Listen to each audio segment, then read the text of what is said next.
11 months ago, we sat at this very desk, and all of us were talking about if the Nuggets are going to be the first team to repeat in the 2020s. And then Anthony Edwards and company, they said, hey, we got some different plans here. The Wolves, they wiped out the champs in Game 7 last night. Remember that home teams win Game 7s, what, 75% of the time they win every time. Well, and they had a 97% chance when they're up 20 in the third quarter. So we're going to pick it up. Minnesota down 14 here. Murray cuts back door, tries to lay it in, gets blocked by Gobert. Edwards takes it out in transition, kicks it up, and gets it to go. This was not a clean game for Ant Edwards, but he made plays down the stretch. Watch him, just the explosion, and then also the unselfish nature. His teammates did not let him down, knocking down shots. And that was a theme for him here in the third here, Rich. He was getting his teammates going. Well, he had to, and that's the evolution of every superstar. You even saw some sound from him saying, hey, keep shooting. Keep shooting. I'm finna get in my bag. But the sound said it. He was telling guys, I'm going to hit you. I'm going to hit you. Stay ready. And then he stays here with Murray, pokes the ball away, and look, he said, I'm going to get it in my bag. He did. Look, that's it. That was the play for me. But then also, I think this was the moment because we've seen countless times when they need a shot, when it's coming down the wire, end of quarter, he will get again into his bag. Do you hear that? This is Denver. There were so many Timberwolves fans that were in that building. The fourth quarter here, the game tied at 72. Mike Conley, he'd never won a Game 7 before. Come in here for the big moments. And this was it. This was the game decider. The turnaround. Last laugh. Karl Anthony Towns. The bench can't believe it. And honestly, neither could Cat and Ant. Take a listen. Yeah, I think when Rudy hit the turnaround, I was like, yeah, we probably got it. I didn't know he had that. He was treating Jokic like Jokic. Watch, though. Naz Reid, this is why they're all getting his name tattooed on him. I was going to say, should I put it in Sharpie right now today? Like, that's the trend. But I'll do it. No, I'm not. No. So quick. Cookies taken, but again, it was just the ball movement. Late game, and then finally, once this hit, I was like, uh-oh. Malika, he let a naysayer know. Is that what he was saying right there? I mean, almost paraphrasing. We're doing a little lip read there, too. And this is the moment. Karl Anthony Towns back in the game with 5 fouls. And Ant saying, look at the name on my chest. They were having fun after the game. Damn, I'm trash. What you mean? Look at 6 for 24. Look at me. Look at me. 2 for 10. Damn. I think this was just a real showing of Timberwolves basketball at its finest, where it's a team effort.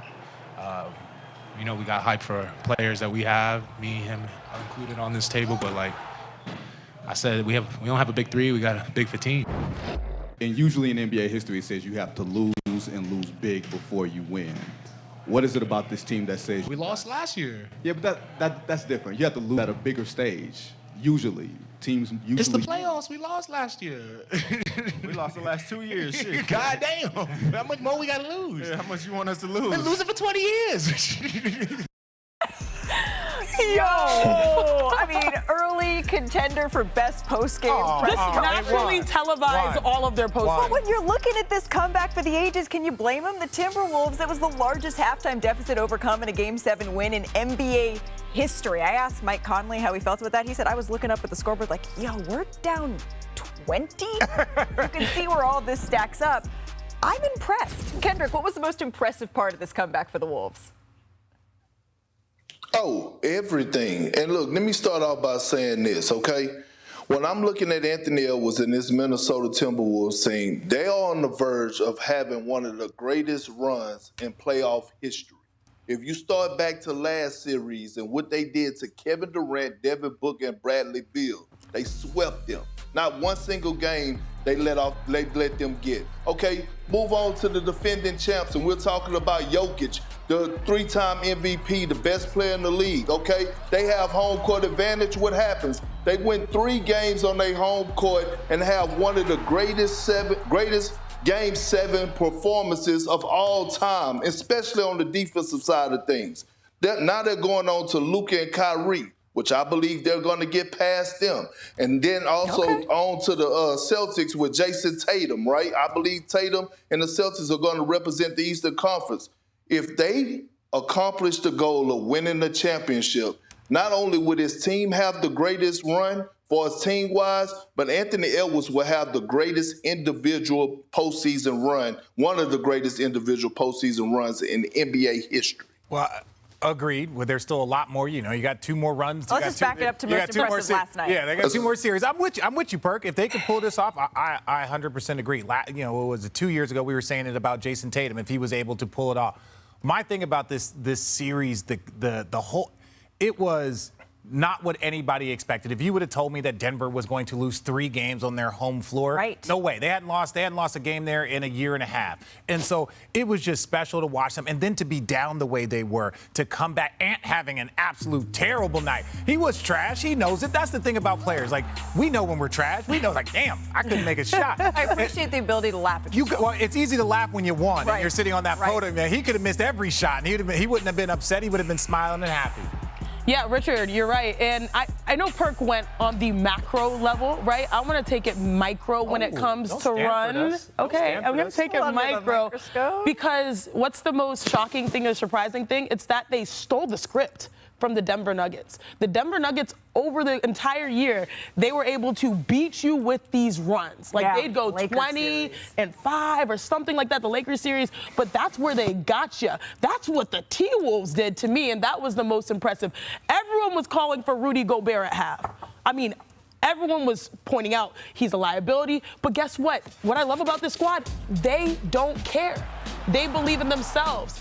It's the surprise, it's the unlikelies by having that irrational confidence that allows Rudy to still make that turnaround fadeaway. That allows Ant Edwards on a bad night to be able to meet. It was that. Yeah. It was the steal.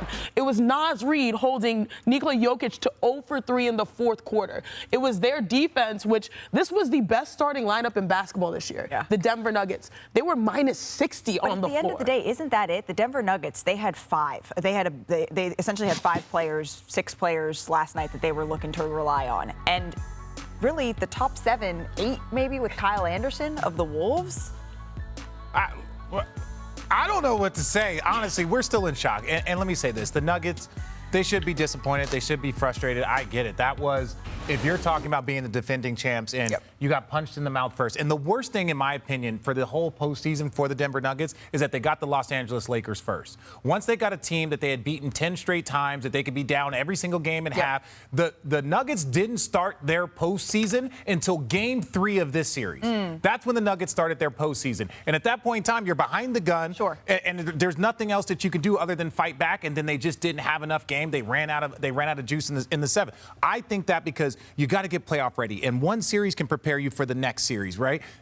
The Lakers series did not prepare them, and they did not show up to play the way they needed to, and it got punched in the mouth in this series, and they were fighting uphill the whole way. I totally agree, but the Timberwolves took this game. Oh, 1,000%. But I also don't believe that the Denver Nuggets were not locked in the way they should, and they lost control. It's like a momentum swing. To Chiney's point about Rudy Gobert being all over the place in the 4th quarter, just having an excellent 4th for them. 1 second, Perk, right? Gobert fouled out with 2 minutes and 5 seconds left, and all of a sudden you're thinking that this is going to be the longest 2 minutes and 5 seconds of any team's playoff life, because still at that point, in the back of my mind, I am thinking the Denver Nuggets are going to come back somehow, some way, and win this game. And that's the confidence you have when you have the 3-time MVP on your team. Perk, let's just take a little trip back down memory lane, right? Because the last and only other time the Wolves made it to the West Finals, it was 20 years ago, to the day that Kevin Garnett, he stuffed the stat sheet, 32 points, 21 rebounds, 5 blocks, 4 steals in a clinching victory over the Sacramento Kings. 2 decades later, and Minnesota has a chance to make their first finals appearance in franchise history. They've been one of the best stories, I think, of the season. They were 30-1 to win the West entering the year, which was 11th in the conference. And then Denver was the clear-cut favorite to win the West heading into the season. Wow, I didn't know that's how far back they were. Isn't that kind of crazy to see the leaps that they've made? It's where you finish. Richard. Richard. Let's take a listen to Denver after their quest was cut short. You're going to want to hear Michael Malone. No, I don't. How hard is it just to absorb a loss like this after going ahead by 20? Next question, man. The season's over. That's what's hard. Being up 20. The season's over. You don't understand that. The season's over. It's hard. Stupid questions. Now, look, this has been the talk of everything the last couple hours, especially this morning. I think I understand the emotion. I completely understand the emotion. Players are often asked to get up there and give that emotion every single time. The issue here is that's not a dumbass question. That's a good question. That's a great question. They want you to talk about it. And the thing that I think a lot of people have issue with is the majority of time, coaches, they take a step back. When a team wins a championship, they take a step back. Mike Malone was front and center, and he should be. If you want to be front and center, do that. Be the guy that's celebrating your guys, that's cracking jokes, that's kind of, throwing jabs at the Lakers, saying that. Be that guy. That's cool, but be that guy all the time. Very similar to Ant Edwards. Ant Edwards is always Ant Edwards, and so I think the disappointing thing here is you can be we've celebrated you. We should give you the flowers. You have the 3-time MVP. We are giving Denver Nuggets their flowers. But then to get up there and to say that question is stupid, to say that that's not a good question, no. You're in your feelings, you're in your emotions, and that's okay. I can support that. But let's also call a spade a spade. That was, as a coach, you just expect better. You should be a gentleman in success, and you should be a man in failure. Yeah, they got better from their 3-time MVP Nikola Jokic's response. He said, yeah, this was a team that was built to take us down. This is a team that has all-stars, that has defensive players of the year. And so when you see that composure on one side, I was not surprised because we have gotten those spicy responses the last year, but that was not the time nor place for you to celebrate or commemorate even a season that has fallen short. It's not the sentiment, it's the disrespect that stuck with me, Perk.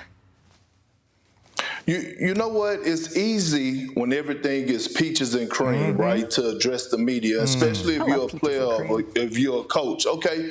But look, when adversity hit, then your true character is going to show. And think about this series, right? We had an incident in game 2, that Jamal Murray threw a heat pack on the floor at the official. He was frustrated. We saw Michael Malone getting in Mark Davis' face, running off the bench. He should have got a technical foul. Now, all of a sudden, you blow a 20-point lead. And all of a sudden, now you go to the media, right? He rushed to the media because he wanted to get it out the way because he really didn't want to talk about it. Instead of taking a step back and saying, you know what, let me gather myself, let me have a moment for myself before I go and address the media, and then you disrespect the reporter, right? So now it's showing your true character. Michael Malone, he has to apologize, okay, because that was just flat out disrespectful. That reporter was doing his job. That was a great question that he asked, and it was an honest question that he asked, and Michael Malone should have answered it with an honest answer, not getting in his feelings. I understand, right? The great Ray Allen always said, I didn't never like to do post-game interviews, especially after we lost, because I may say something crazy. So he will wait the next day. But it's not always the next day that you have that much time. So at the end of the day, look, I'm not trying to sit up here and say Michael Malone, this is to sum up who he is as a person.